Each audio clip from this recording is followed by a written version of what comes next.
I've never done an interview with my shaved head.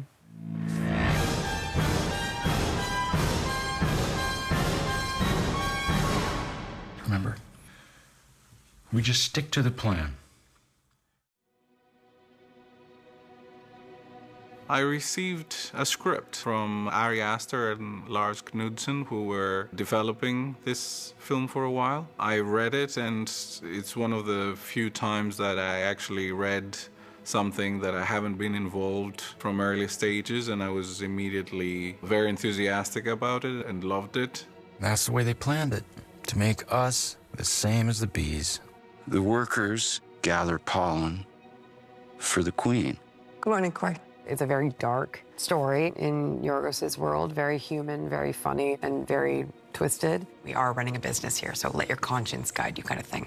Yeah? Just feels like a really strange but honest portrait of the times we're living in and how tragic and absurd it can seem. We are not steering the ship, Don. Oh, good job. They are. It's kind of darkly comedic in some ways, with some like particularly over-the-top moments. I mean, most of it's set in a basement, yet there is still lots of tension. I can assure you that there is no possible scenario where you benefit from this incident. This film's much more intimate, and there's a lot more close-up photography interspersed with dynamic camera movement. Even if it was human, and it's not, it's evil. Pure corporate evil.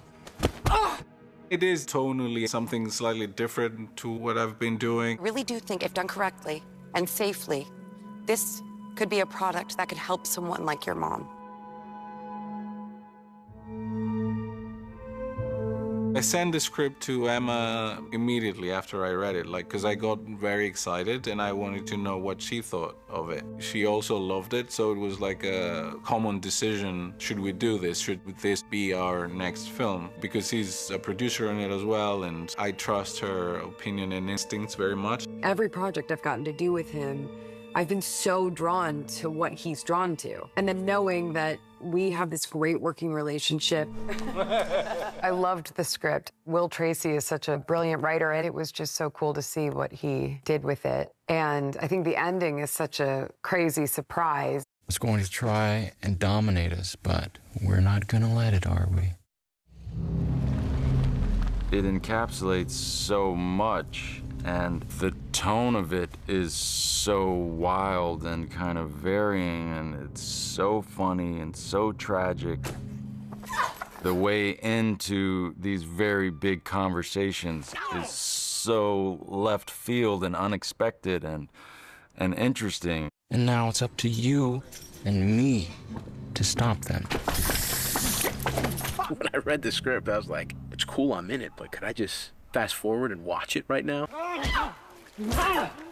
The original Korean film, it's a fantastic film, and I think the idea was very much to kind of take the DNA of what's going on in that story and contemporize it.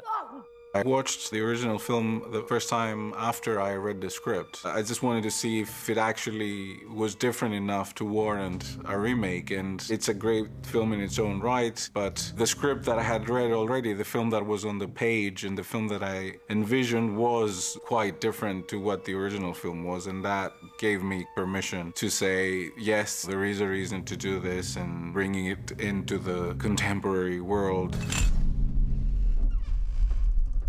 How can you tell she's an alien? Well, the signs are obvious. The dialogue is so much fun. There's a ton of really intense monologues throughout for these characters, and I always find that really challenging. We will not tolerate the idea of you or your family bearing the financial burden of this. Taking this incredible script that at the core of it is unlike anything Yorgos has done, but then bringing in his taste and sensibility and style with this script, I think, makes something really unique. The first thing I did when I read the script, I wanted to change the title. I did a lot of research about the environment and bees and these bioengineering companies until I came across an ancient Greek word, Bugonia, which means the birth of a swarm of bees from the dead carcass of an ox. So let's start from looking into the hive. I mean, Yorgos is a great comedy director, that's not a secret, but also it's much more layered and textured, and it goes to kind of amazing places that you don't expect it to go, and that's Yorgos's happy place. It's always intriguing to work with something which keeps the audience in a state of trying to figure out what's funny, what's serious, what's horrifying, how they overlap, and how they feel about it themselves. The first one was good in terms of her movement. The themes of the film are very in his wheelhouse, but still totally different. Like, it made sense to the kinds of stories that he wants to tell. It has that sort of microcosmic quality of insanity and commentary in the midst of a really small environment. We're going to give you the night to give your statement. My statement? That you will give to your emperor to grant us passage to your ship and negotiate your species withdrawal from planet Earth. So it challenges the viewer to see that maybe sometimes like we have the wrong idea about certain things that we're very certain about. 3, 2, 1. This sort of weird, wonderful troupe of collaborators that he's assembled is proven to be so incredible. All right, let's try it again. Let's try it again. It's looking really good. There's this sort of a community of us that have come together to work on Yorgos' films, and that's both behind the camera, a lot of the heads of department, and then there's the cast in front of the camera. It just feels like a theater company where you're like, okay, and then next up we're doing Anything Goes or whatever it is. Saying, okay, that's our season. It's been really, really wonderful and something I'll forever be grateful for. We're on the same page. 9 years. 5 films. Always on the same page. I let Emma do her thing mostly because she was excited about this character and it was different to what she's done before. I think it's a very difficult role for her, for anyone, because not only physically she goes through a lot, but walking that line between what is true and what is false and what is her real character. I'll hold it more out like that. Yeah. She's so committed and so game to play around and explore, and she's just so talented on so many different fronts. His hair is still attached. It can track us remotely, so we want to go as quick as we can. Okay. Emma bravely agreed to have her head shaved for this role, which is extraordinary. Yorgos knew he wanted her to have beautiful hair in the beginning. That was really important to him. And she was gonna shave her head. Do it harder, you won't cut her. Okay.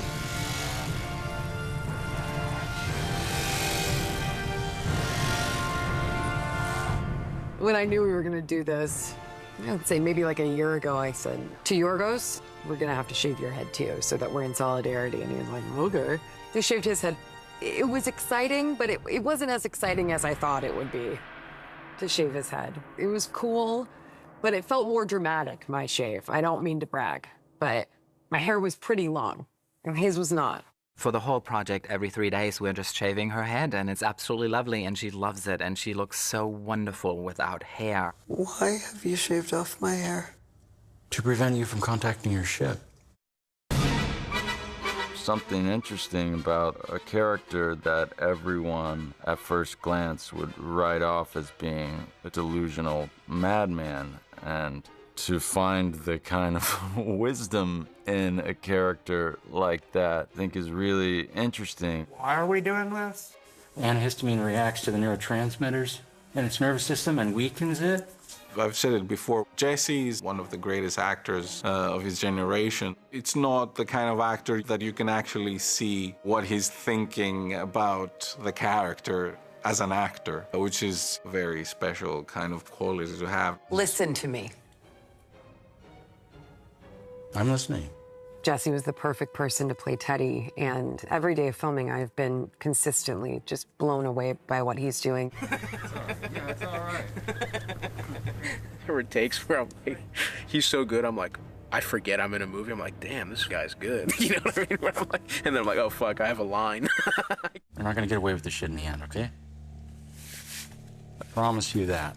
He just brings a complexity that is hard to just put on the page of a script. It is not in control anymore. We are. He just has this great combination of warmth, edginess, and slightly craziness, so that you're never quite sure where you are with him. And I think the reveal at the end of the film works because of his performance. He's sucked us in. We believe he's a certain type of person. See what their plan is, okay? They sell me the sickness, then they sell me the cure. I love that Yorgos brings people back often, and I loved working with him on Killing of a Sacred Deer. How it went down is Yorgos sent me an email saying, I'd love you to come do a small role. And I wrote back, I don't even need to read it. The answer's yes. I'll do it for you. You know, if it helps. I know you're actually smart and brave, and no one else sees it but me. For Dawn, I knew from the beginning that I didn't want to go with a professional actor. I always try to include non-professional actors because there's something very special that happens in the interaction between professional actors. Putting them with a non-professional actor that doesn't have that background, doesn't have the knowledge and the experience, creates this very particular energy. You know, the character, even on the page, felt that he was probably neurodivergent. And that led me to think that it would be disingenuous to just cast an actor to try and pretend that. I just heard about a casting call for young autistic people, and I saw the general description for the sort of character and all, and I just kind of thought, okay, I'll try doing this. But you're not sure what to do, and they go over there.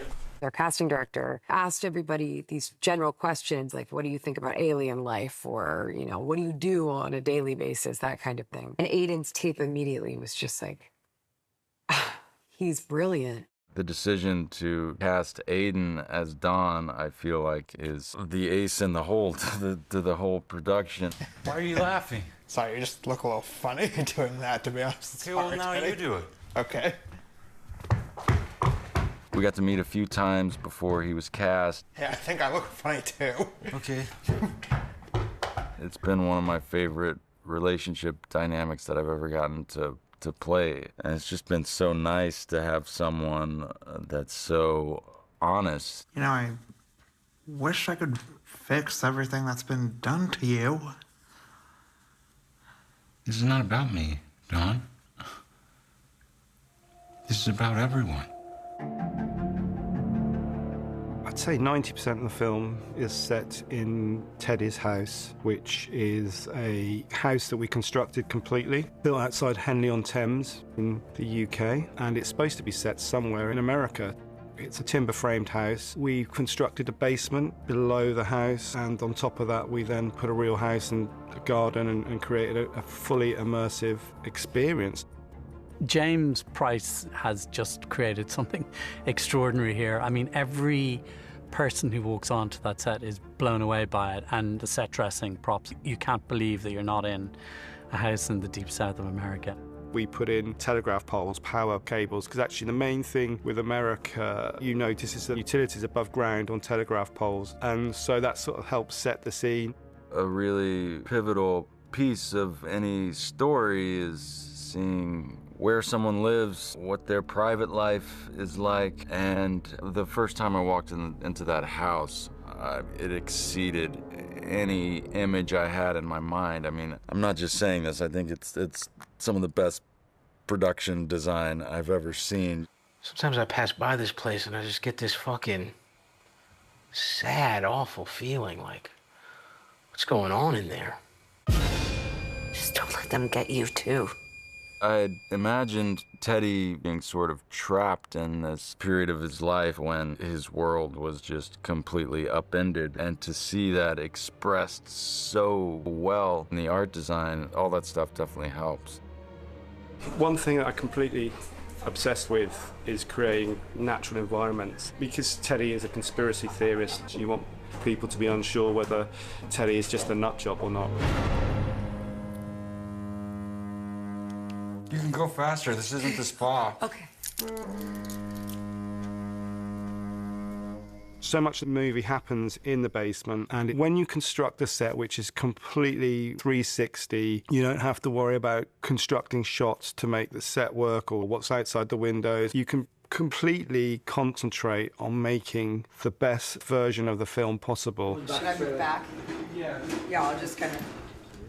That basement was so grimy and gross and bleak, and I had to remind myself every day, like, they just built this. We're not in like a 50-year-old decrepit basement. It's brand new. It just looks so... ugh. All right, stand by, please. Stand by to shoot. When you do get to find out that she really is an alien and you go to the spaceship, it's totally different again. There's a pond of gloop for a start, which she gets born through, and that in itself was a whole conversation about how we create this gloopy liquid safe that somebody can go in and in enough quantity and colour it. No, don't open your eye. It's very feminine. It's very vaginal. It is of the ocean, thinking of squids and octopus and beautiful kind of feminine shapes. If you're going to make an alien spaceship for Yorgos Lanthimos, it better be something that no one will expect or seen before. Is that fair? Yeah. Well, not that. Yorgos and Robbie are so deeply passionate about shooting on film.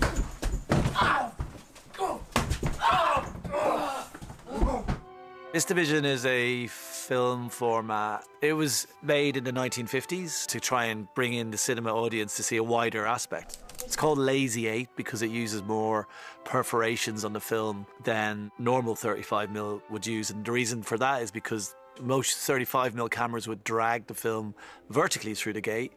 Somebody had a clever idea of flattening it so it went through horizontally. We shot VistaVision just for short parts on Poor Things. At that point, we couldn't find a very reliable camera so we can shoot more of it. But those images really stayed in our minds. So Robbie kept looking into it. So we finally found a camera where you could actually sync sound with. Because most of the VistaVision cameras that are functional today are like really loud. Like they're very old cameras, really loud. 68 Alpha, take one. And go. And there's one in the world. Its downside is that it's huge, but quieter than those cameras. So we were able to utilize this one camera to film most of the film. Haley, can we get a step forward there? The one I tested with is called a Wilcam 11, and that's the quietest one you could get. We brought the sound team in for that particular test, and it was great to do, really, because everybody was like, it's not too bad. Best thing. These are old cameras, they're refurbished, but they get very temperamental. It is a very will there, won't there situation with the VistaVision. I think it's the perfect format for what film deserves to be seen as, and it has a quality that is something, well, myself and Yorgos really like anyway. Thanks, Tony. Feel free to leave early, unless you're busy. Or you have things to do, but feel free if you can. Throughout this film, I basically wear one costume. And so it was really nailing down this version of a CEO, a power suit and a power coat. People should, yes, of course, feel free to leave at 5:30 and be with their families. But, of course, it's not compulsory. And obviously, if people still have work to do, they should absolutely stay and continue to work. I felt like it was very important to instantly identify her as somebody very wealthy and very powerful and in control. Let's go again. We did early fittings to figure out what Michelle looked like, what Dawn looked like, what Teddy looked like, and we decided to be very minimalist in a way, but also interesting textures and colors reinforced this immediate idea that you have about a person when you see them. Is it too tight? No, man. A lot of the stuff from that first fitting ended up being what we went with. And then the hair, he had mentioned that he wanted me to grow my hair out. Now, I can't imagine anything else. I thought when designing the costumes for the aliens that they should be people of the environment and basically be space hippies. And I thought that they would knit. And handicrafts is a very ancient tradition of humankind, and it's pre-industrial revolution, pre-manufacturing.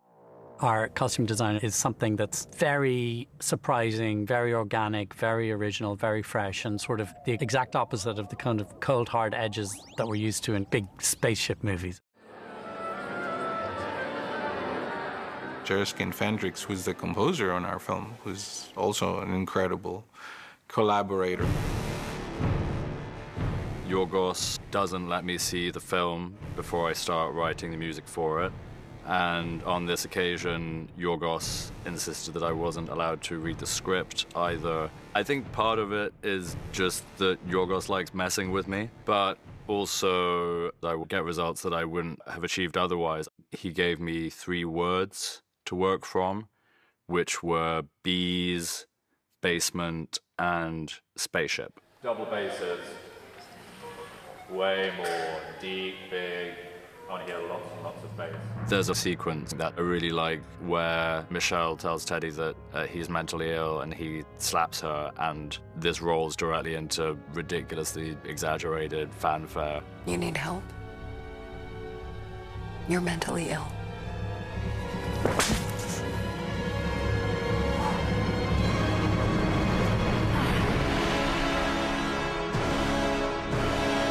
This is something Yorgos always does, where I will give him a big sack of music and he will put it in places which are extremely unexpected, and more often than not, they are used in parts of the script that I would have never predicted. His way of seeing the potential for music in a really unorthodox place is fantastic, and it takes a lot of the onus away from me.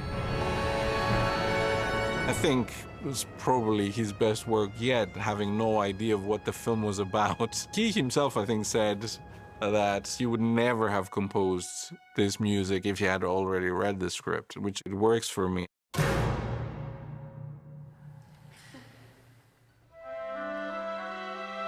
Seeing all the work that everyone's put in, it feels like a real rare beast, the whole thing. That's a, category all its own, as most of Yorgos' movies are.